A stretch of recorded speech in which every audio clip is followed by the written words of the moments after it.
Welcome, beautiful people, and thank you for joining us on Till the Wheels Fall Off, a podcast by TWFO couple. I'm Matt. And I'm Paige. And we're here to inspire others, to bring you guys into our lives and tell you a little bit about our journey. Over 20 years together, we've learned a few things. We're going to work toward being the best version of yourself possible. We're going to dig into building a positive mindset, discuss mental health, addiction recovery, improving fitness, building businesses, and insight into what it takes to navigate life today.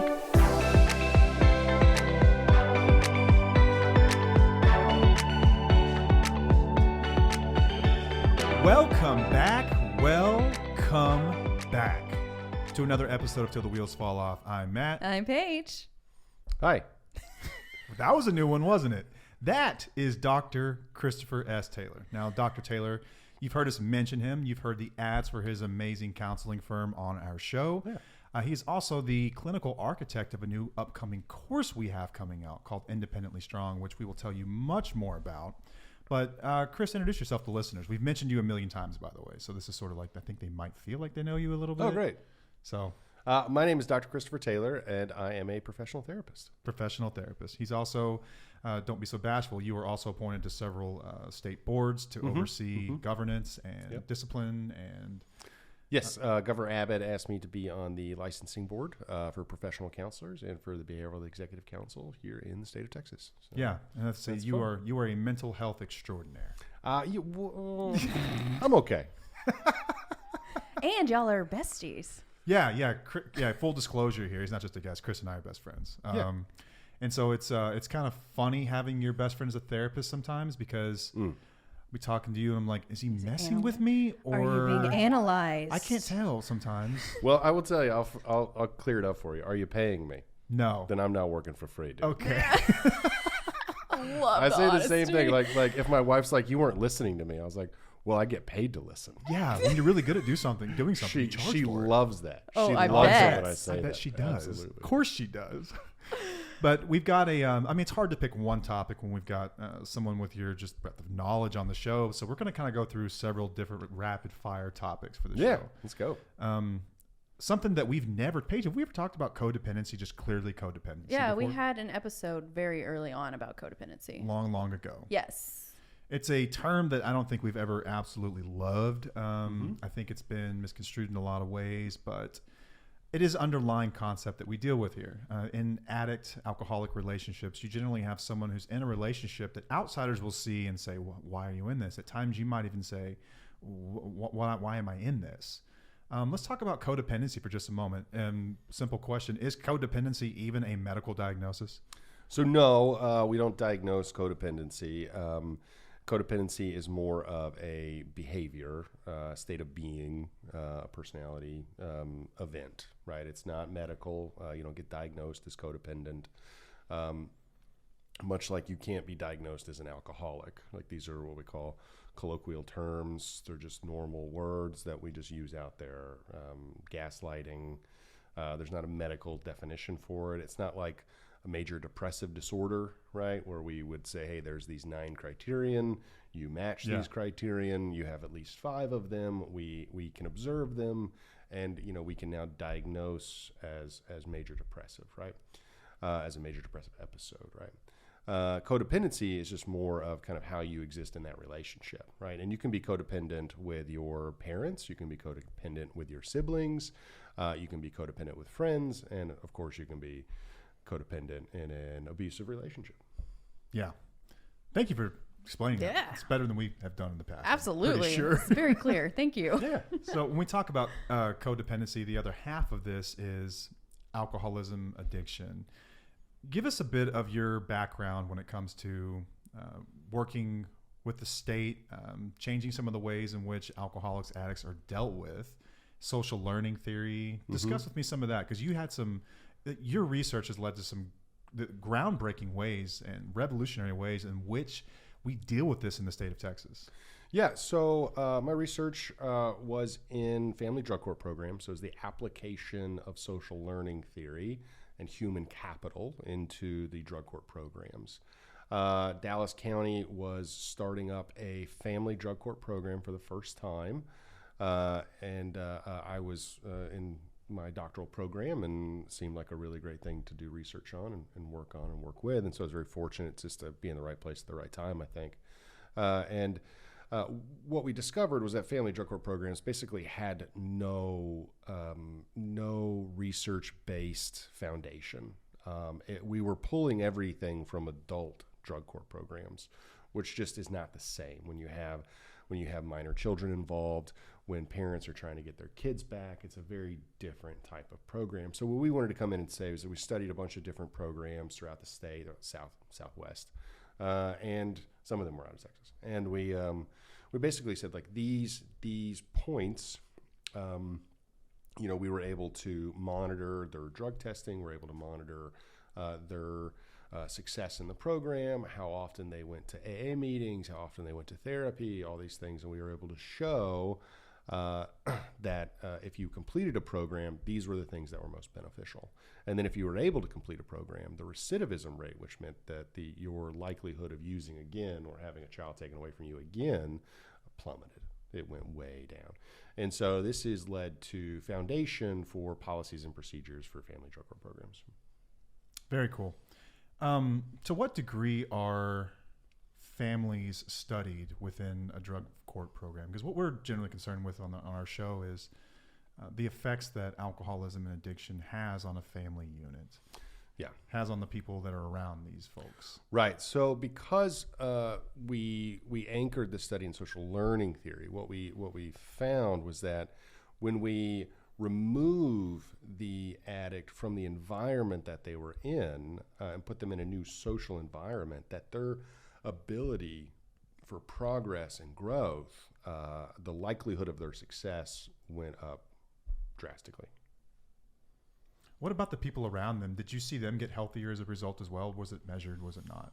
Well, we didn't measure that directly because we didn't have a mechanism for that. Sure. But what we could see is that they were then reunified with their kids. And, they'd come back a year later or 2 years later, and we would interview them, and they would talk about having a healthy, stable job. They would talk about being active in their kids' lives. So we call this human capital, right? Where we invested in building a new environment for this user, this addict. They then became better, they graduated, and now they're a productive member of society, investing in a healthy place for their kids, investing in a healthy place for their friends, for their family, and then we'll all benefit together. So I think at this point you've more than qualified yourself. You've done the research, you've done dissertations, you've been in the field forever. How long have you been doing this? I've been in mental health now for probably about 15, 16 years, starting at CPS as a caseworker. I've been a licensed professional since 2012, I think. Okay. Quite some time now. Coming up on how many, or I shouldn't say how many, but to what extent do you work with people, like listeners, like people who are in relationships with toxic people or alcoholics or addicts or addicts and alcoholics themselves? Does this come up a lot? Oh, this comes up a lot. Yeah, it's a very common issue. Okay. Yeah. So you've got experience here. You've worked through some of the stuff on your own with these folks, and you oversee a huge staff that does the same. Yeah. We talk about alcoholics, addicts, and we've touched on narcissism a bit. And narcissism has become the new buzzword for people that are just generally a pain in the ass in a lot of ways. Yeah. Like it used to be. I know the type. Yeah, I know the type. It used to be sort of like, that guy's a maniac or whatever, but narcissist is the new term. And I don't think people are always using it incorrectly, but oftentimes what we do have is people that are not mental health professionals diagnosing other people out in the world. There are criteria for being a narcissist, and Paige and I have identified that a lot of these criteria, if I were to cover up the top of the chapter and were to ask anyone, who am I talking about, an addict or a narcissist? It's like, I'm not sure. Oh, yeah. It sounds very much the same. So what are the criteria for a narcissist? What is a narcissist? Let's get to the root of it. So from a clinical standpoint, we're looking at narcissistic personality disorder, which is a personality disorder, which is really simply summed up as somebody with the inability to experience empathy and an obsession with power, advancement, growth, money, fame, for themselves. Right? Grandiosity. Yeah, grandiosity. Yeah. Mayo Clinic, which we all know Mayo Clinic, yeah, Sure. came up with this fancy thing called Special Me. Special me. Special Me. Look, I'm going to read it for you. I pulled it up right here. Okay. You can go check this out. Special Me is sense of self-importance, Okay. right? Preoccupation with power, beauty, or success. Entitled. Can only be around people who are important or special. Interpersonally exploitive for their own gain. Arrogant. Lack of empathy. Must be admired. Envious of others, or believe that others are envious of them. So that's your 9 points right there with an acronym that spells out. Special me. Special me. That's clever. I like that. I wish I came up with it. Right? It'd be a great T-shirt. What percentage of the general population that has been studied is NPD? A very large 0 to 6%. 0 to 6%. 0 to 6%. Okay, so it's not a Yeah. lot. No, it's not. Yeah, and it depends on where you live too. So if you look at like a city like New York, where you have Wall Street, right, you're going to find a larger concentration. That's where you're going to see closer to your 6%. You know, you go to Topeka, Kansas. I mean, Farmers are probably not going to be. it's going to be a testing lot high. lower. Yeah. Okay, now is narcissism, and this is my understanding, is that it operates on a spectrum. Mm-hmm. Is that right? So there is being a pure empath at one end of that, Mm-hmm. Yeah. and then at the other end being a full-blown narcissist. Right. Yeah. So everyone has some degree of narcissism in them. Right. Yeah. We look at the idea of narcissism as self-love, right? So everyone has some degree of that. You know, we have some degree of wanting to protect ourselves for our own survival, right? Like that's okay. That's healthy. Yeah. It's good. Right. But it's when you're willing to push an old lady out of the way because you might sprain your ankle. You know, you might be drifting a little towards that narcissism. Yeah. Okay. When it comes to addicts and alcoholics, it's hard to tell which came first, the chicken or the egg. Are they narcissists first that just happen to drink, or are they just drinkers that act like narcissists whenever they're under the influence? The research on this is muddy, I would say at best. Anything I've ever read is sort of like it's hard to determine. What are your thoughts on this? I don't think it matters. I don't think it matters. The fact is that you are where you are now. I don't think it matters if narcissism leads to alcoholism or alcoholism leads to narcissism. I mean, we see a lot of comorbidity with homelessness and schizophrenia. You know, Yeah. it's obviously going to be very common that somebody with schizophrenia is going to become homeless, but there's a high risk factor there. You know, but we could also just say it's homeless people that become schizophrenic. I mean, we don't have evidence to show, right? Right. We don't The know. causal. Yeah. Okay. We can definitely say there's a big overlap. Sure. You know, That's fair. But we can't scientifically say this is the cause. Okay. Addiction as a disease, narcissism is a disorder, not a disease, right? Yeah. But neither of these things have cures.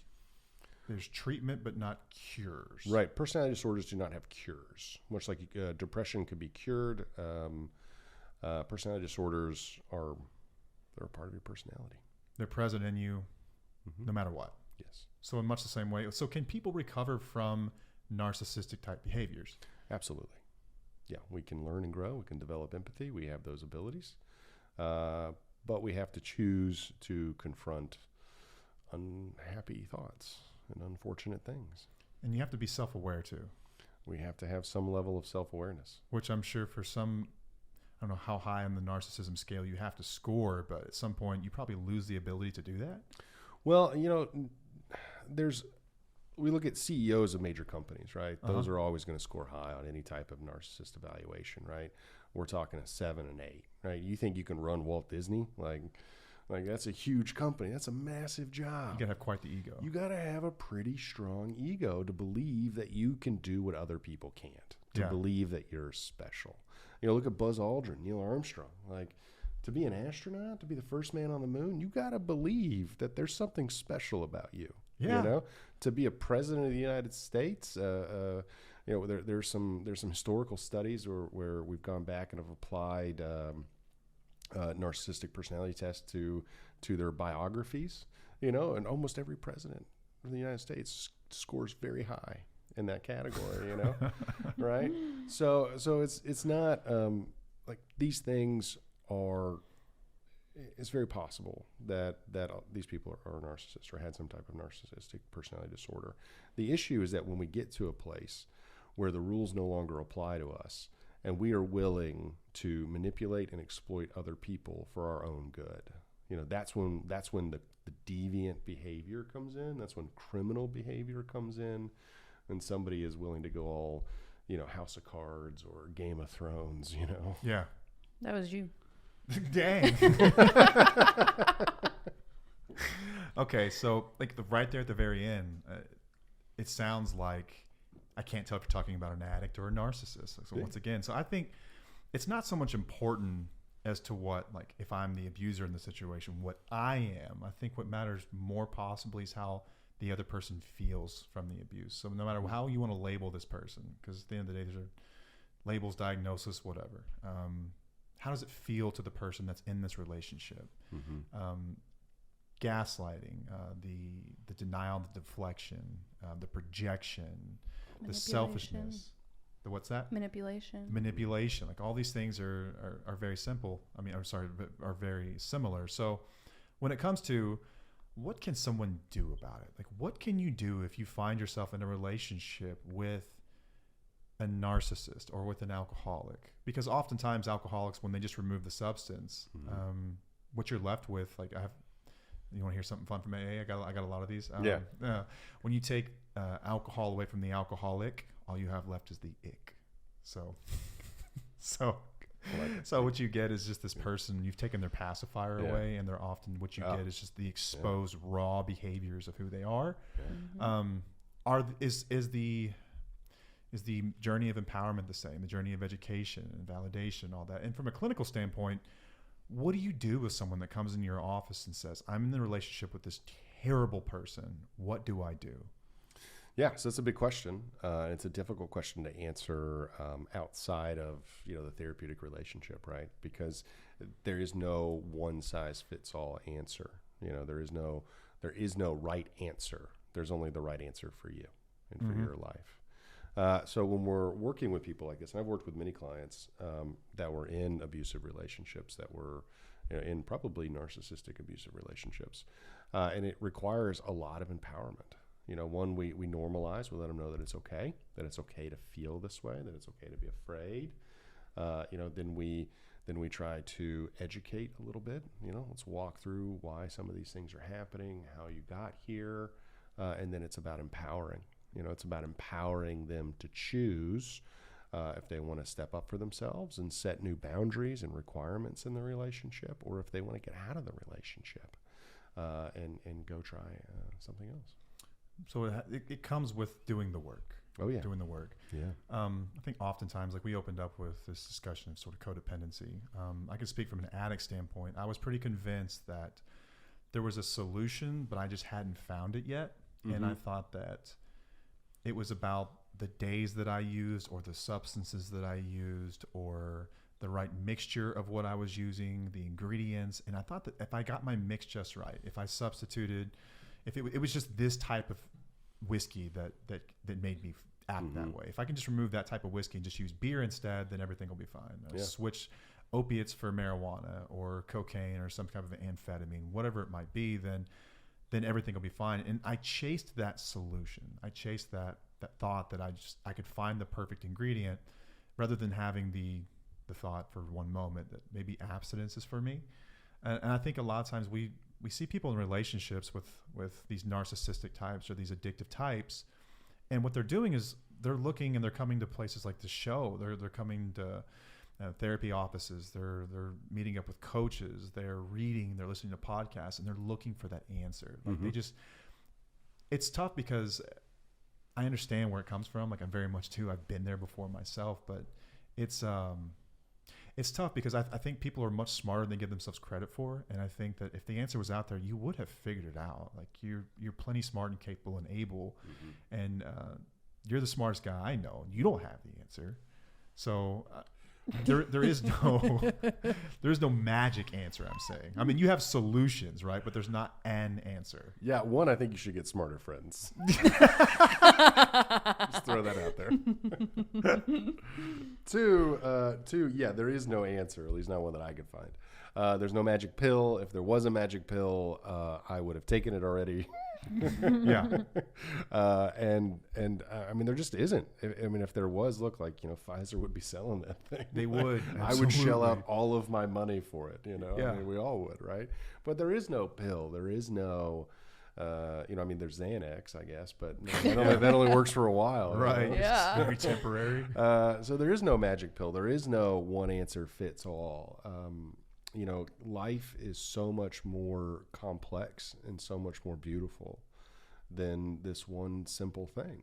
So I think, I think life happens, for you, right? Life does not happen to you, so you get to choose. You get to empower yourself on the choices that you want to make, on how you want to live.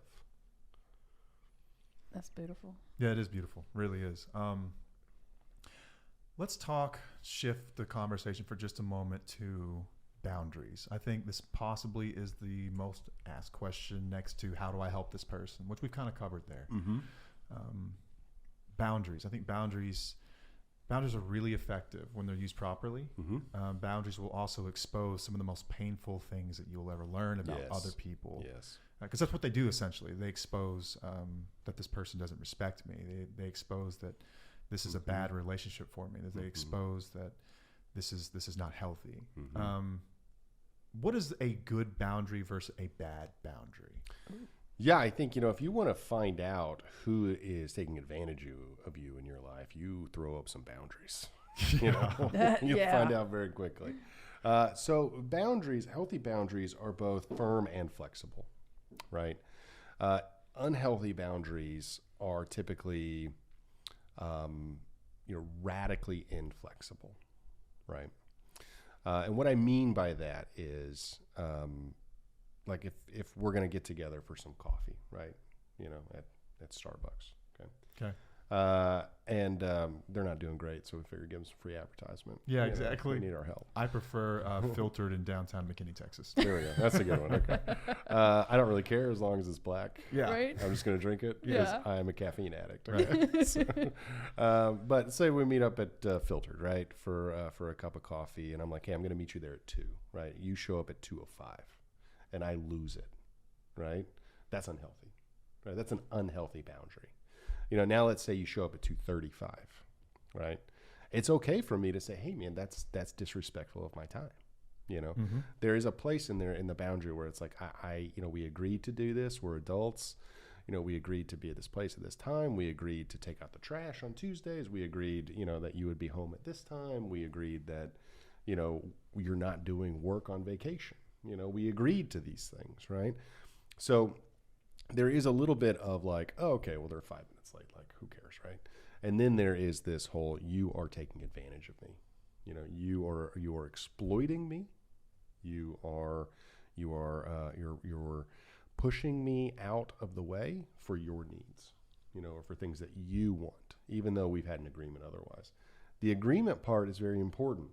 A lot of times we forget to have the conversation about the boundaries and just sort of expect people to do what we want without telling them what we need, Yeah. So we haven't communicated our boundaries. All of a sudden, people are going to notice, and you're going to find some very uncomfortable interactions with friends and family, So in the world of normal relationships, thank you. And thank you. That's a perfect explanation. Wait, I think that we're all psychopaths because we all drink black coffee. Yeah, that's right. None of us drink any cream or sugar. No, I think that means normal. Just black coffee? Yeah. Oh my gosh. Okay. That is Because people tell me all the time you're crazy for that just is the drinking natural state black of coffee. I know a lot of people It's that just interesting. say that they love coffee, but when I go with them to get coffee, in fact, they like milkshakes. These aren't I like coffee. milkshakes too. And I love but- milkshakes too. Don't get me wrong, but that's not coffee. Yeah. A little coffee snobbery here for just a moment, but anyway. Oh no, man, I'm with you. Like and this might like drift a little bit into narcissism, but I do believe Starbucks should have a separate line for people that want black coffee. quicker. Because it easier. takes 2 seconds to ring it up. It's like $2.15. Yeah. And I'm going to use my little touchless payment thing. I'm Yes. going to be in and out. Why do I have to stand behind the guy that wants 15 frappuccinos? Yeah, Yeah, when I and- ordered from some place that I just said, I want a black coffee, he goes, you are the easiest order of the day. I know, right? I was Thank like, you yeah. so Oh man, yeah. yeah. People can get wild with their coffee orders. For not ordering a candy bar for breakfast. So, in the world of healthy relationships, I think that like time boundaries, like respecting my time, it's a healthy boundary to have. And you're right, not so rigid, not so flexible. Sometimes when boundaries, is it required at some points, and is it okay or healthy at some points to have a rigid boundary? Let's talk about in the world of sobriety. So Sure, yeah. sobriety, abstinence, like we're not talking about harm reduction here. We're talking about Yeah. abstinence. So you either drink or you don't. Right. Let's say I have a boundary that if you drink, if you are at home, because one of my values is sobriety. I value sobriety in my relationships and in myself, with my children, in my home. And you break that boundary, then I have a boundary that if you drink, I am out. Or if you drink, then you must leave. You cannot be around me to keep me safe. Is that a fair boundary? I think it can be if you guys have both discussed it and have worked through it and said, look, this is the boundary that we're going to do moving forward because of these reasons. This is what we've agreed to. This is what we're doing. Deciding it unilaterally, that's not really a boundary. That's just punishment. Right. Right? Not communicating to the other person so they don't know what's going to happen. We all know what happens if you get a speeding ticket, right? The punishment's there. It just tells you what it is. Yeah. So we need to know what those things are. We need to have a conversation about it. But more importantly, we need to have a conversation about why. Right. Because the why in the boundary matters a lot. Our boundaries might be very different. We might value different things, and that's okay. But the reason why we value those things, the reason why we have those boundaries is really important. And when we fully understand somebody else's values and boundaries, it's a lot easier for us to respect them or to at least know what's coming if we mess up. Right. Yeah. Nice. So how do you communicate with someone who is drunk, high, volatile, narcissistic about your boundaries? So I don't know that you can in active addiction, right? When it's actively occurring, if somebody's actively abusing you, you don't say, my boundaries are to don't abuse me. Right. That's not going to get you anywhere, right? We have to leave. We have to go be safe. We have to separate, right? And then if that person is willing to do the work and work on themselves, go to rehab, work through the abusive issues they have, whatever that is, in a professional setting, then we can talk about coming back and what that process looks like. Yeah.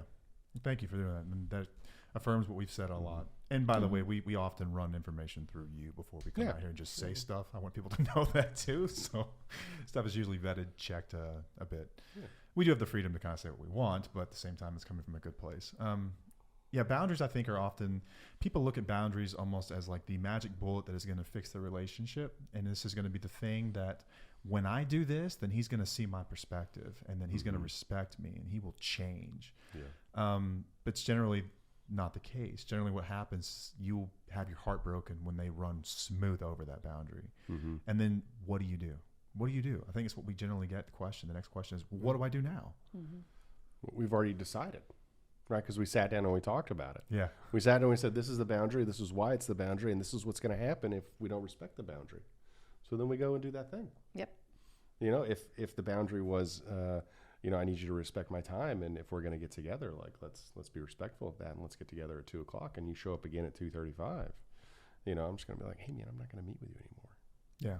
This just isn't like, I'm not being respected. My time's not being valued, and so it's a two-way street, right? So if those boundaries aren't being respected, then it's time to follow through and either in the relationship, move out of the house, get them into rehab, whatever it is, but separate. Right. And be prepared for that backlash because it is going to happen. Oh yeah. It's coming. Oh yeah, for sure. Yeah. Okay. Another question that we get a lot is, I've set the boundary that if my husband drinks, then I cannot be in the home. Some people will sort of look at boundaries and they'll look at it as sort of a black or white thing where it's like, well, why would I just leave the home? I'm just going to leave the relationship. And they'll start with that.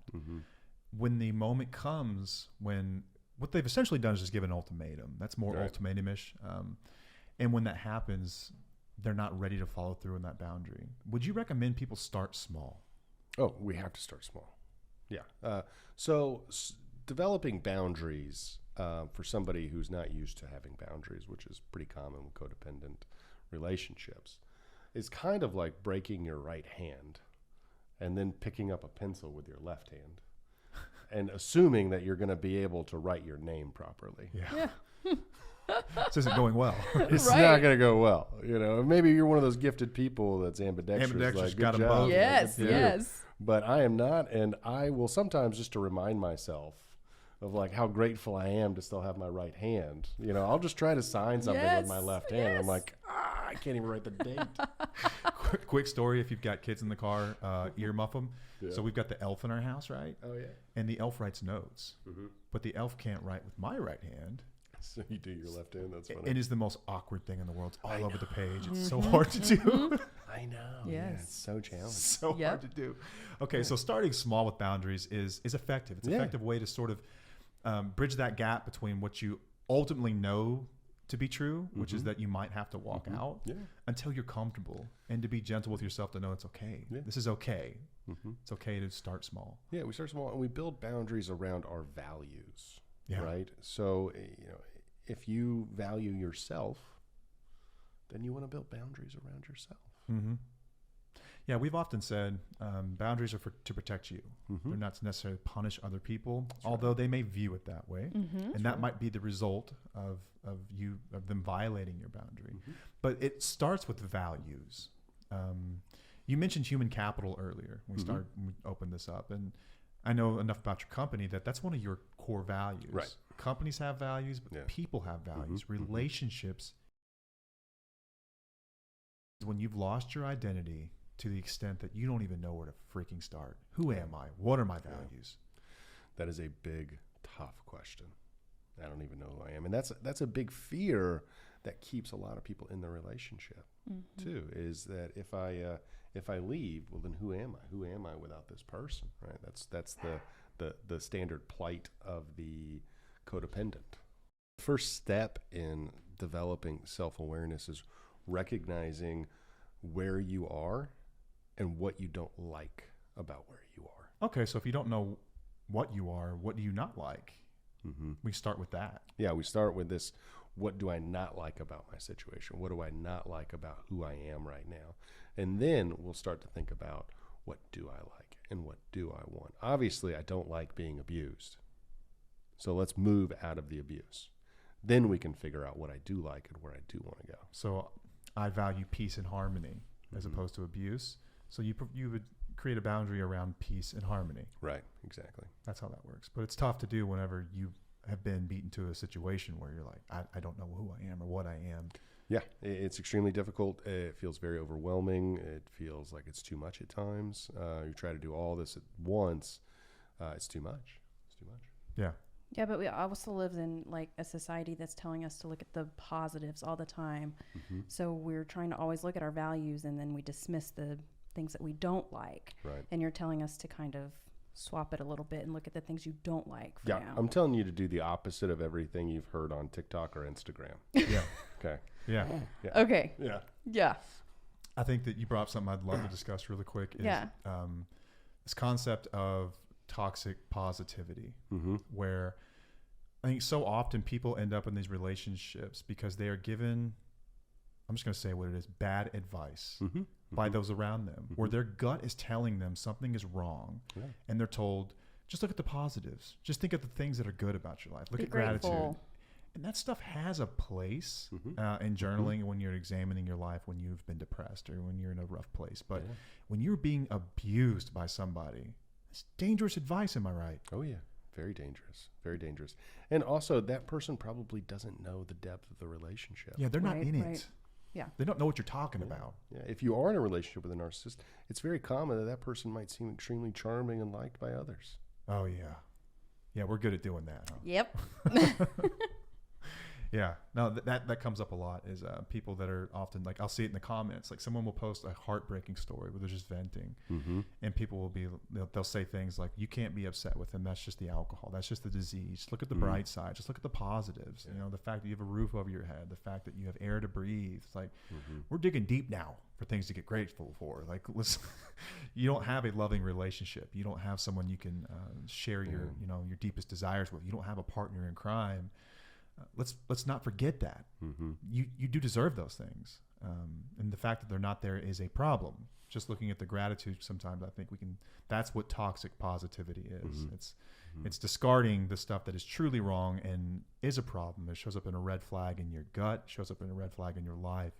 But we're often told because of Instagram and TikTok and these you know, these memes that people post that everybody especially recently has been posting photos of their family vacation to Greece because like everyone in America went to Greece over the last 2 years apparently. Exchange rate thing or something. I don't know. But what they don't post is all the fights that they had while they were there. Yeah, you know, they don't post the negative stuff. They just post these like filtered perfect photos of how awesome their life is. Highlight reels. You know, when in fact it's really not. Yeah, and that's reality. Like, is there? Okay, this will be a fun one. Narcissists can sometimes present themselves in different ways. I think we've talked about like the grandiose type, and they're really easy to identify. Yep. Like I am God. I am the greatest ever. Everyone look at me, watch me. There's more of a covert type, where they can put on what Chris Williamson calls performative empathy. Like there's this shallow pond of empathy that they can pull from at times, and it's more insidious. It's much more manipulative. And I think alcoholics, addicts, a lot of the time we operate in that space. A lot of the time where it's like, are they good? Are they honest? Are they not? And it will drive you freaking crazy. Drive you absolutely crazy. I mean, obviously you're going to be, I think that no secret, you're a proponent of therapy. Can you discover these types of things about other people without them in the room working with a therapist? You know, it's pretty difficult. Therapy works in a relationship with the client.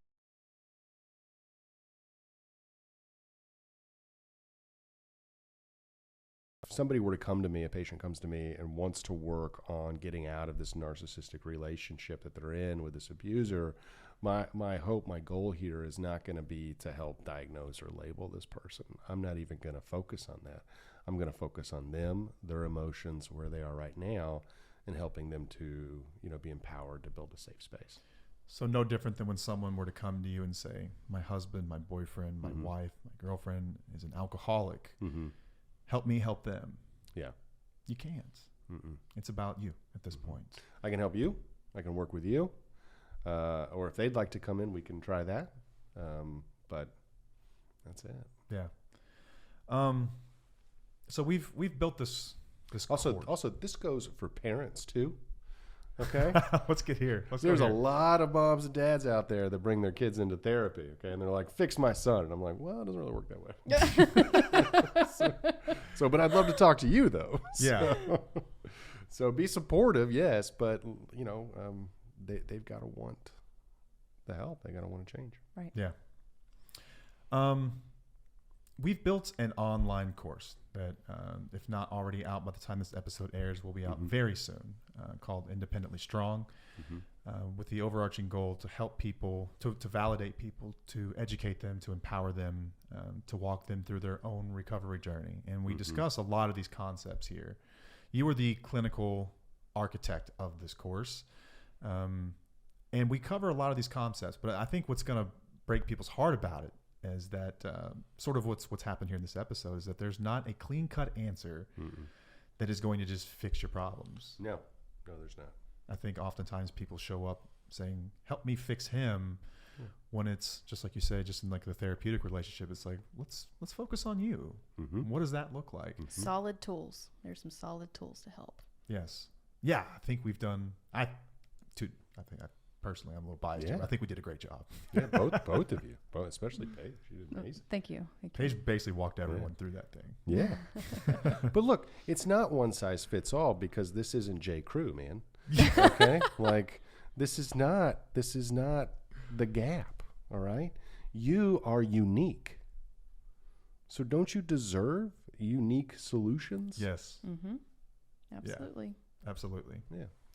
And I think oftentimes people will think that the fact since their situation is unique, then there must be a different solution because my situation is unique. So oftentimes people come to Paige or me and they'll hop in our DMs or comment on something. And it's like, we can provide an overview situation. Like, but I'm different because I've been with him for X amount of years, because we have this amount of kids. And that certainly changes things, right? Yeah.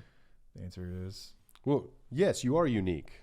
But we still have the same, we still have the same course for you to work through. We still have the same tools. We still have the same path. Right. It's just going to be a little different for you, right? Because it's a unique solution for you. So yes, you are special, but not more special than anyone else. okay, I like that. It's a very That's good. midline narcissistic scale thing to say. Yeah. Yes. You are special, but Yes. not more special than anyone else. Yeah, good stuff. I'd like to talk about, and Paige, you got to get involved here. Unless you're on like this one. Taylor Swift, I guess. You know, She is she's super pretty. special. She's pretty special. Pretty special. Cindy But- would say so. This is a difficult topic to discuss because we are talking oftentimes about victims of abuse. And let me just speak from a place that I'm comfortable before I get into hot water and somewhere I don't want to talk about. Leave this for the two of you. Addiction can be caused by many different things, right? Some of it's childhood trauma. Some of it's trauma that's ongoing in our lives. Some of it is no more complicated than the fact that we just like an altered state of mind. It's just fun. It's fun to get messed up. And it's a multitude of reasons. But oftentimes alcoholics or addicts feel very unique in the reasons that they use. If you had my wife, if you had my job, if you had my kids or my background or my situation, if you grew up where I did, then you would do the same things that I'm doing right now. So we project and we rationalize. In many ways, addiction is similar to codependency. Ultimately, in order to get out of it, I had to look at the role that I played in my own suffering. But addicts have a broken sense of cause and effect, where I can look at a situation and say, well, I drink because my wife is cold and she doesn't talk to me and we haven't had sex in 6 months and she wants nothing to do with me and that's why I drink. When the reality is she's like that because I drink, right? So I think we turn these things around. But anyway, I had to look at the role I played in my own suffering in order to acknowledge that it was my decisions that led me to where I was and perpetuated it even and kept me in it. How are addiction and codependency similar in that way? What in the role we play in our own suffering? And Paige, I want to get you involved here because you've worked through this. You've worked others through this as well. Yeah. Ooh, let's go with Paige first. Me? Yes. Yes, ma'am. Okay. Well, I decided to stick with you for many, many years and tolerate behaviors that were going against my values. And that's my part. I allowed it for a long time until I was like, I'm going to start detaching now and I don't want to allow this anymore. But that was most of my part. And I think I know at this point, even if you don't know it, I know it, that if I were to ever get out of line again, you would have no problem whatsoever walking out. Yeah, that's the boundary we put in place pretty quickly after you got out of treatment. But I think in doing that, though, you've acknowledged the role that you play here. Yeah. And that we can look at our situation and say we are a victim of. Sometimes we are a victim because. And so sometimes we can put ourselves in these situations for entirely too long. And it's tough to say to someone who's been manipulated. And there is context that matters from the other side of it, right? Like for as many valid reasons as I had for why I drank, I still kept myself in a really tough situation. How are codependents chasing that same thing? We've talked about trauma bonds. And I think that it can be explained from trauma bonds, but at some point, recovery looks like acknowledging the role that we play in our own suffering. Yes. So you've walked through that. Yeah.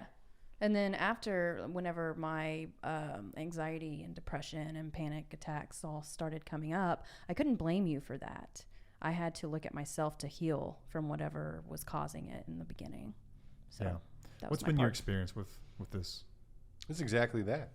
Exactly that. We both both sides slide into this victim mentality. You know, it's so easy. It's so easy to rationalize why we're doing these things. It's so easy to say, well, I'm here for my kids. It's so easy to say, well, you know, we're one more time. It's so easy to say he didn't mean it. It's so easy to say, well, nobody else understands. You know, those things are all so easy to say, you know. The hard thing is to actually look in the mirror and say, this isn't what I want. And let's start building a road forward. Yeah. Lastly, cap off this conversation, I think validation is a concept that did not come natural to me.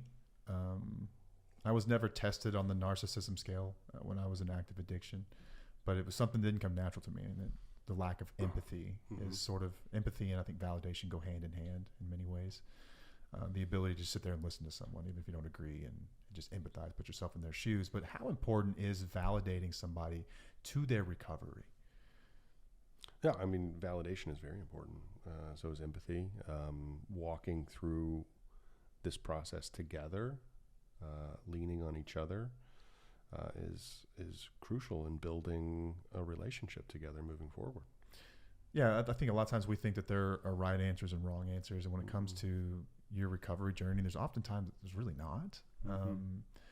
So when someone says, you know, I've been abused, then people start asking questions. They victim blame. They do all kinds of things, and then it's invalidating their experience. Oftentimes, what we've found is if people get anything from the show at all, it's the validation that I don't have to feel crazy anymore, and that alone is enough to spur the empowerment and the self-love that gets them more interested in what does recovery look like. Yeah, it's the same thing that my therapist did for me when I was in recovery. It's or in treatment. It was.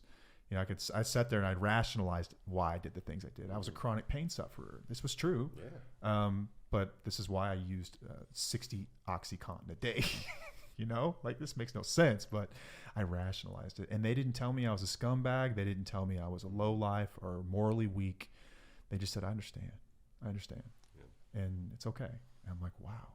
No one's ever said that to me before. And it was a really healing thing to hear. It was a really thing to hear. And I think that if we've ever done anything for people, I hope that they've gotten that from this. And I think that the course that we've built really gets there. Yeah. And you did an amazing job at doing that. You're the best listener I know. Thank you. So you're pretty good, too. I'm a professional listener. This is what I do. I'm trained in it. Well, mine just comes naturally. Oh. Yeah. She said, "Take your degrees and just shove them." Because it's just, I did this naturally, man. She went straight to the pros without ever having to. And all these sheets of paper. Gosh. Okay. While we're here, we'll finish it up with just one last topic, and then I want you to talk about the Counseling for the Futures Foundation. Sure. The best path forward for people that feel just hopeless and stuck. Like, I'm hopeless, I'm stuck. We talked a bit about it when we came to values. It's like loss of identity and all these things that result as being in these relationships. What is the best path forward for someone who just feels hopeless and stuck? First is know that you are not alone. That you are not alone. 2, know that it's okay to be here. That it's not your fault. That this is just where you are right now. 3, let's pick a direction. And let's start walking. Yeah, it's not much more complicated than that, is it? Let's pick a direction and go. I love that. Sitting still gets you what you got yesterday. Yeah, I don't really care which direction, because wherever we start walking is going to be better than here. Right. Yeah. We'll figure the rest out later. Maybe we got to take the long way around, but it's going to be better than here. Yep. Yeah. Yep. Good stuff. Okay, the Counseling for the Futures Foundation is something that you started. Was it been 2 years now? Yeah, we started Counseling for the Future Foundation. We're in our end of our 2nd year. Yeah. Talk to us a bit about the mission there, where this came from, where it started, and what you hope to achieve with it. Well, really, you know, I'm very blessed in life in a lot of ways, but one is I've just had good mentors and good people that have always told me to invest in me, right? And so I did that. I took out a lot of debt. PhD stands for in a lot of debt. And, you know, I was able to work through that. I was able to get all that resolved. I was able to pay my debt. But for a field that does not have a very high return on investment, like mental health, being a professional therapist, the burden of student loans for a lot of these kids is just, it's too much. And so it'll turn people away from going into the field because they can't afford to pay the loans. They can't afford the education. It's very expensive. I was in my office a little over 2 years ago, almost 3 years, I think 3 years ago, and one of my support staffers, one of our employees came in. She was in school to become a therapist, and she was just in tears because she had to drop out of school. She's like, I have to drop out. I can't afford school anymore. I can't afford to take on any debt. I can't afford to be a therapist. And for me, that was just tragically sad. So I said, that's just dumb, because society needs you. We need you, exactly you, to be a therapist. You're the type of person we need being a therapist. And so I offered to pay for her school. So I said, hey, let me build a scholarship for you, and we'll put you through school on the condition that you pay it forward with a dedication to some kind of affordable mental health care when you get out, so that you can help people. And so that person is now graduated. She is in the mental health field right now, doing exactly that. Woo woo. So that's cool. It's incredible. So the foundation's raising money to put people through their master's or doctoral level programs debt free, which is huge. Yeah. So we raise private funds so that we can build a full ride scholarship for a student in school studying to become a therapist. The only requirement is that we ask that they make a dedication to affordable mental health care. Yeah, it's a beautiful thing. It really is. Yeah. And it's been a pleasure to be part of it. Yeah. Paige and I have been to some of the fundraisers and hearing the stories of therapists that have been able to take maybe a lower paying job at a school district or something along those lines where it matters to the people who need it most. And the only way they were able to do that, because they're willing to do it, only way they're able is if they don't have that debt payment. That's right. The way the interest rates sit right now too. It's incredible how fast it can eat your budget. Yeah. So this is huge. I love the mission. You can check it out at counselingfutures.org. You can go there.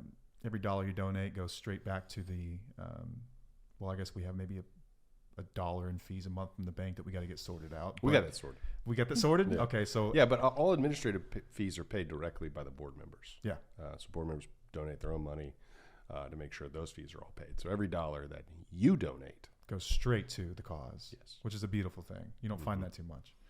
So, yeah. If you can head over there, even if you have to give if you can give $1, it matters. It means something. It's going to a good place. It's not being scalped off the top. That's right. Okay. We have anything else? No. We've covered a lot here. This has been a pretty robust episode. Thank you for being here. Yeah, thank you so much happy for to be being here. Thank you. I think oftentimes we pick like one topic and stick with it. We sort of rapid fired through all kinds of stuff. No, that's great. So I hope the listener, got something from that. I think it's a valuable conversation coming from you, Chris. I think that it means just that much more because you've always been someone that Paige and I have both looked up to because of your empathy, because of and not just the empathy, like not just the fact that you're awesome, but that you've got the chops to back it up, and that you've done this stuff in real life. You've got applicable experience in this field. Now, there couldn't have been a better person that we picked, or maybe I don't know, maybe it was something bigger than us that put us together. I have to believe that too, that we're in this together. And I think that the course that we built and the information that we put out is going to help a lot of people. I believe that wholly. I really do. I think that the course is just the beginning of what is going to be out there and available to people, because there are not many resources for spouses and partners. There just aren't. Like a guy like me can turn a corner and hit 3 rehabs. Right. And 3 liquor stores. Yeah, but there's not a lot for spouses and partners. No. There's just not. So no. Well, look, I appreciate that very much. I'm an okay therapist, but I tell you what I'm really awesome at is ordering Chinese food, right? Because I order way better than Paige does. Okay. Sweet and sour chicken is way better than sesame chicken. Sesame buns. No. With a side of sweet and sour sauce. No, you should let the audience decide in the comments below. Okay, yeah. Sweet and sour or Sesame. Sweet and sour. Sesame all day. Okay, we'll see. Okay. Well, that's all we have. We thank you for being here today. I am Matt. I am Paige. And we'll see you. Bye.